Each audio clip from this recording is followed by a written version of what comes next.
No hay más Dios que Alá y Mahoma es su profeta. Esta frase refleja y sintetiza una manera de ser, sentir y pensar para millones de personas. Se trata de una declaración de fe tan clara y contundente que no admite bemoles ni medios tonos. Con esta frase despiertan todos los musulmanes del mundo. La recuerdan y la dicen varias veces al día. Se duermen con ella en la mente y seguramente también la repiten entre sus sueños, pues es una verdad profunda y paradigmática para ellos. Es como la piedra angular que sostiene la personalidad del individuo y la sociedad en ese extraordinario edificio psicológico y social que se llama Islam y que fue la obra de un arquitecto genial,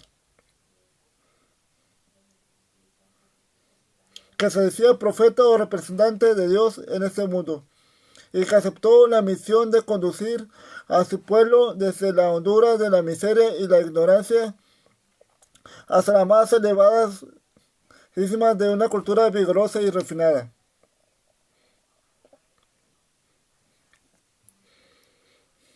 Mahoma entró en relación con un personaje que sería importante para la evolución de la vocación religiosa que había crecido grandemente en él. Este personaje se llamó Guaraca y era primo de su esposa, pero era un hombre de inclinaciones místicas y un buscador de espiritualidad, por lo que en esas épocas pasadas se había convertido al judaísmo, más tarde al cristianismo y finalmente se había interesado en la astrología. Además de su influencia en el desarrollo de la visión religiosa de Mahoma, Waraka llegó a ser uno de los pilares intelectuales del Islam y realizó la primera traducción del Antiguo y del Nuevo Testamento a la lengua árabe, proporcionando la formación de lo que llegó a ser la norma culta de la lengua. Se dice que Mahoma recibió de Waraka una buena parte de la interpretación del Talmud y de la Mishnah, que constituyen uno de los núcleos filosóficos del Corán. Por aquellos tiempos, y tal vez por influencia de Waraka, Mahoma comenzó a mirar con recelo e inclusive a cuestionar abiertamente la idolatría que se practicaba en la Kaaba, pues en ese templo se exhibía una abigarrada colección de imágenes de dioses y héroes que provenían de todas las regiones de Arabia, incluso territorios y religiones distintas. Y como era el caso de uno de los principales dioses que se adoraban en la Kaaba y que era Ubal, es un dios sirio que representaba a la lluvia, además de las imágenes de patriarcas judíos como Abraham e Ismael, convertidos ahí en dioses o figuras mágicas, por lo que ese conjunto de dioses se fueron convirtiendo para él en una especie de subcultura religiosa que contrastaba sensiblemente con su apreciación de las religiones más evolucionadas y que eran las que tenían libro, libro, como todavía se dice en la tradición musulmana, lo que significa que son sistemas de pensamientos que han rebasado el primitivismo del animismo y la idolatría. Tal vez en aquellos momentos de gran reflexión que estaba presente en la mente de Mahoma lo que sería su magna obra, es el Corán,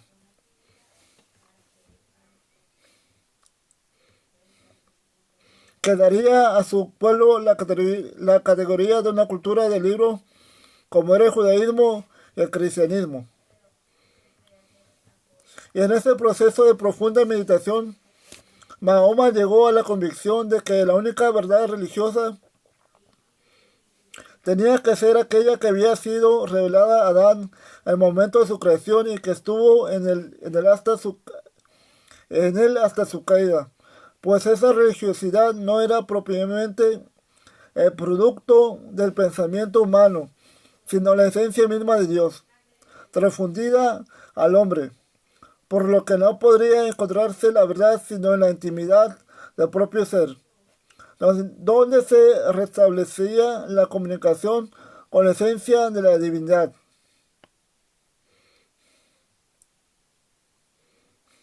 que no puede ser plural, sino unitaria, así que la adoración de múltiples dioses era un hecho aberrante, pues impedía la verdadera comunicación con esa esencia divina que se encuentra en cada hombre, pero que se, pero que se tergiversa y se corrompe por el pecado de la idolatría. Es por eso que en ciertas épocas aparecen enviados de Dios que promueven entre los hombres la recuperación de esa pureza espiritual que permite la comunicación consigo mismo, lo que significa el contacto con la esencia divina.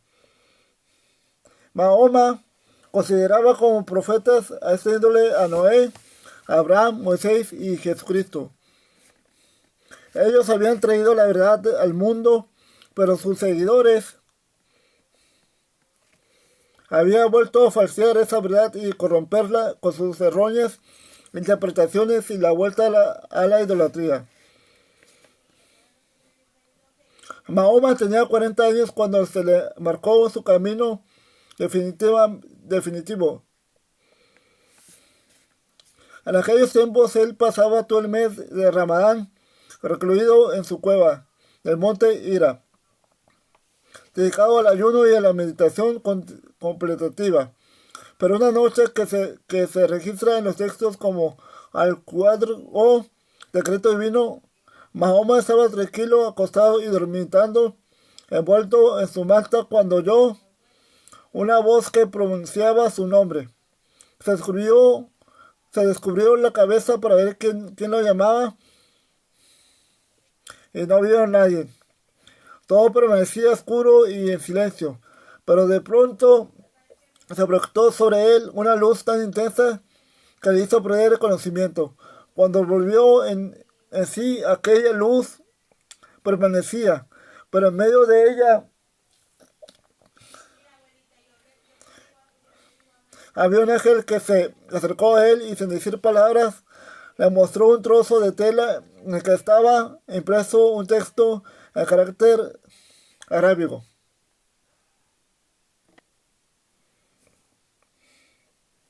Lee en el nombre del Altísimo que enseñó al hombre a usar la pluma que envía a su alma la luz del conocimiento y le enseña todo aquello que antes no sabía. Y al escuchar estas palabras, Mahoma sintió que aquella luz que emanaba del ángel penetraba en su interior e iluminaba su mente, por lo que fue capaz de comenzar a leer el texto que el ángel le mostraba y que resumía la ley de Dios en esa serie de decretos que llegarían a ser el fundamento del Corán. Cuando terminó de leer y comprender aquello, el ángel se dirigió a él. Oh Mahoma, tú eres el verdadero profeta de Dios y yo soy su ángel. Mi nombre es Gabriel. Por la mañana, Mahoma regresó a su casa y se presentó ante Khadija en su estado de gran inquietud. Le relató su experiencia, pero también le dijo que no estaba seguro si aquello había sido un sueño o una visión inducida por algún espíritu maligno del desierto. Mahoma se resistía a creer la veracidad de su experiencia, pues eso lo convertía realmente en un representante de Dios y en un profeta tan importante como aquellos que él admiraba, lo que sentía como un peso muy grande sobre sus hombros. Pero la actitud de Khadija fue totalmente distinta, pues ella sentía que de alguna manera aquello era la resolución de ese estado de enfermiza enajenación en que se había estado sumido su esposo desde largo tiempo atrás. Khadija fue a informar lo que había pasado a su primo Waraka, quien, como ya hemos dicho, era un hombre religioso y conocedor de la astrología, por lo que quedó fuertemente impresionado ante aquel anuncio. Seguramente la fe de su esposa y la docta ratificación de Waraka dieron a Mahoma una sensación de seguridad que le permitió procesar aquella experiencia y aceptar la misión que se le había dado. Pero no fue poco el tiempo que pasó incubando esa nueva disposición de su espíritu, y durante ese periodo tuvo la prudencia de no comentar aquello con alguien que no fuera del pequeño círculo familiar. Cuando Mahoma llevó su mensaje a la Meca, mucha gente se volvió contra él y se vio obligado a huir con sus seguidores. En Medina le dieron refugio y allí fue donde se fundó la primera comunidad musulmana y donde el Islam desarrolló su forma social. Desde entonces el Corán no ha cambiado y se ha conservado el significado original de las palabras. El mismo Corán, palabra por palabra y en su idioma original, el árabe, se usa hoy día en todo el mundo musulmán, desde Marruecos hasta Malasia. El Sagrado Corán es la revelación divina que recibió el profeta Mahoma de Dios por intermedio del ángel de la revelación Gabriel. El libro divino es una inagotable realidad plasmada en el corazón del profeta, quien la modeló desde el principio según su sabiduría eterna. Más tarde y a lo largo de su misión profética, 23 años, la revelación se fue convirtiendo en el texto sagrado del Corán. Descendió con el Corán el Espíritu fiel, Gabriel, y lo depositó en su corazón para que seas uno de los amonestadores. Corán, Sura 26, de 193 al 194.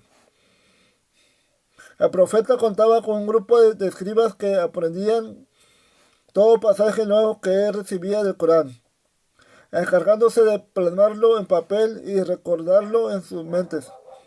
El profeta indicaba el lugar de cada pasaje, controlando todo el proceso de registro de la revelación. Poco después de la muerte del profeta, entre 632 y 634 después de Cristo, se designó una comisión encabezada por Said ibn Sabit, uno de los escribas, quien fue el encargado de recopilar íntegramente el libro divino. Años después, entre el 644 y 655 después de Cristo, se envió una copia fiel a cada rincón del mundo islámico con la intención de que fungiera como original de toda edición posterior. Esto ha logrado preservar el Sagrado Corán de cualquier tipo de alteración, siendo el único mensaje divino que goza de este privilegio de incuestionable autenticidad. El Sagrado Corán está escrito en un bello estilo de prosa rimada y se encuentra dividido en 114 capítulos o suras de extensión variable, las cuales tienen entre 286 y 3 versículos o ayat. Al ellas, las suras están organizadas aproximadamente de mayor a menor, con excepción de la sura de la apertura, que se ubica al principio del Corán. Podemos encontrar capítulos revelados en la Meca y otros en Medina. Las suras correspondientes a la Meca tienen una menor extensión y se ocupa de la admonición al hombre, de la condena de la idolatría y del anuncio del juicio final. Por su parte, las de Medina son más largas y podemos encontrar en ellas numerosas disposiciones legales propias de la época en que se instauró la primera comunidad islámica completa. El Sagrado Corán no es propiamente un libro. No tiene una continuidad como cualquier libro común. Perdón. sino que cada parte es como una unidad en sí misma, coherente con el todo. Podemos abrirlo en cualquier página y después de leer algunos versículos, sentiremos como si Dios nos estuviera hablando directamente. El Corán contiene profecías que posteriormente se verificaron. Por ejemplo, anunció el triunfo y la gloria del Islam cuando los seguidores del profeta eran tan solo unos cuantos hombres sin poder contra miles de idólatras poderosos y opresores. Asimismo, anunció el triunfo en un plazo definido de los bizantinos sobre los persas, cuando un triunfo de estos últimos hacía casi imposible el hecho. Corán, Sura 30, 2 al 4. Por otra parte, el Sagrado Corán cuenta con numerosas referencias a la naturaleza y la creación. Encierra verdades de orden científico que se verificaron siglos más tarde, como la influencia del agua, el viento y la lluvia en la creación de toda vida, las etapas del desarrollo embriológico humano, el origen del cosmos y los astros, la esfericidad de la Tierra, las huellas dactiloscópicas y etc. El Corán es el corazón y el alma del Islam. Para muchas personas parecería algo sin sentido buscar información científica objetiva en un libro que ofrece principalmente una guía espiritual y social a través de la revelación.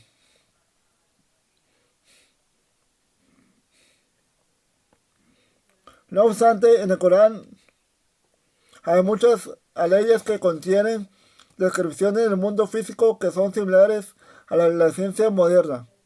Dichas